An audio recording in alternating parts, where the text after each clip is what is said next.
Hello, my name is Ahad Ahmed, and this is my experiential learning presentation for EDG 4078. This is a class that focuses on putting to work and applying all of the different things, the knowledge and skills that I've acquired throughout my time as a education major at the University of Florida. I'll be sharing reflections on my internship experience at IIA. This is seminary.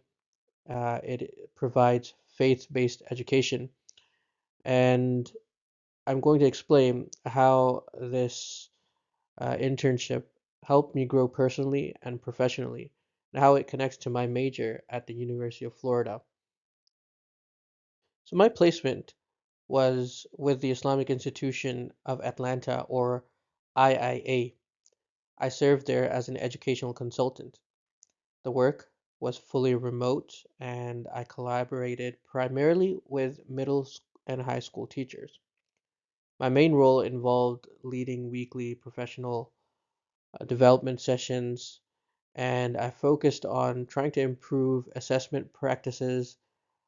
We went through refining processes in instructional design, and overall, the goal was to strengthen curriculum planning. It was a meaningful role that really challenged me to apply what I've learned in the classroom to real world scenarios. During this experience, I learned quite a few things and quite a few things about myself, my skills, and also those places where I was challenged a little bit more than I expected, and areas that I could definitely grow more. So one of the biggest takeaways was that during this experience, I improved significantly when it came to time management, especially when coordinating with busy teachers across different states and different areas and different stakeholders as well.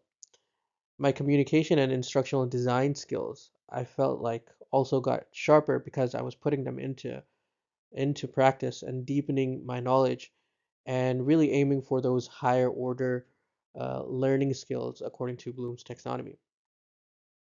I faced some challenges, and because educational consultancy is just such a broad broad field, and instructional design is such a broad field, I felt like I took on too many projects perhaps at the same time, not considering the limited amount of training that I had. As far as those places, those areas where I could grow more, definitely. Um, Hindsight being 2020, I feel like I need to improve on my organizing skills so that I could perhaps fulfill multiple roles at the same time if schools need me to do so.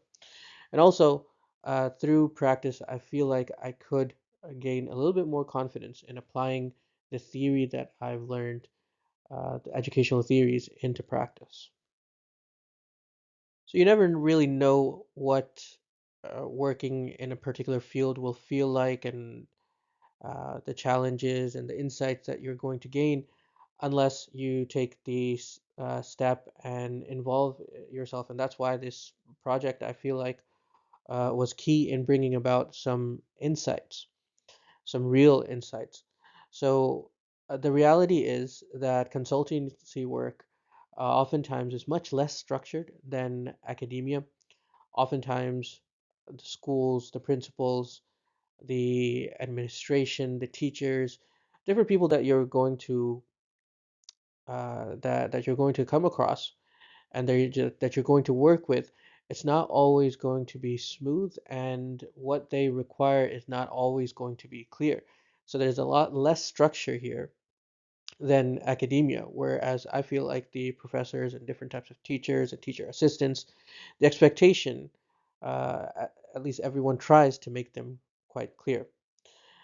My observation about this particular institute, and I think due to the lack of training, this applies to other schools as well, charter schools perhaps, and I think that this is documented somewhat as well, is that teachers in these non-public settings often lack pedagogical training. And so they just simply don't have the training to administer good assessments, evaluate, and a lot of times their practices are not data driven. There were some gaps that I identified, some places that I felt like there is a lot of potential there, or there's a lot of need there to work. So when it comes to religious education and faith-based education, there's not a lot of research that has been done about faith-based education and how to execute it in a way that is meaningful and fulfills the objectives and requirements of all stakeholders. And this is something that I touched earlier as well. In these schools, there's a need for data-driven professional development. Taking this path has had a profound impact on my thoughts on my future career. The placement really helped me clarify the kind of work I want to do in the future. I saw how impactful educational design can be, especially in underdeveloped and overlooked spaces such as faith-based education. It also opened my eyes to the possibility of pursuing a more innovative path, one that bridges perhaps the gap between academic theory and faith-based education. Now, I'm seriously considering graduate studies in instructional design or roles where I can lead curriculum development for schools that may not have access to those resources, the same resources as public schools. My coursework in the education sciences major was incredibly useful throughout this placement. In my instructional design course, we learned about backward design, Bloom's taxonomy, and SMART goals. These were tools that I applied directly when helping teachers plan assessments and lessons. I also used strategies from my differentiated instruction class when we discussed how to better reach diverse learners. And in our evaluation course, I used needs analysis surveys and student data to guide PD sessions. These connections made the work feel purposeful, and it was exciting to see theory and practice align so clearly. This is a logic model sketch that I quickly drew up to show a fellow teacher at IIA. And this was something that the teacher quite found quite helpful, and I introduced this during a professional development session as well. It's quite helpful when we can list our short-term goals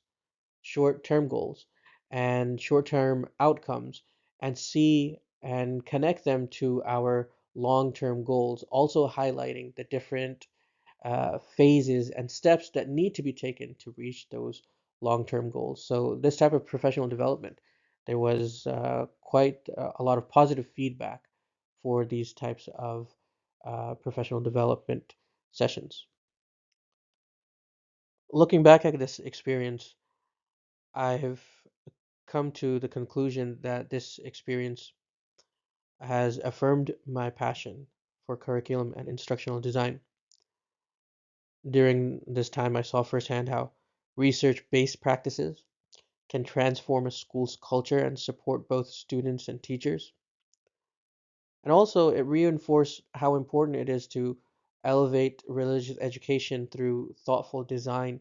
It's not just about preserving tradition, but improving learning experiences so that tradition can be truly experienced. I feel committed to pursuing a career that makes those changes possible, especially for communities that are often underserved in mainstream education. So that's it for my presentation. I hope that everyone enjoyed the journey as much as I did. This journey was quite educational, and I hope to continue working and creating positive outcomes.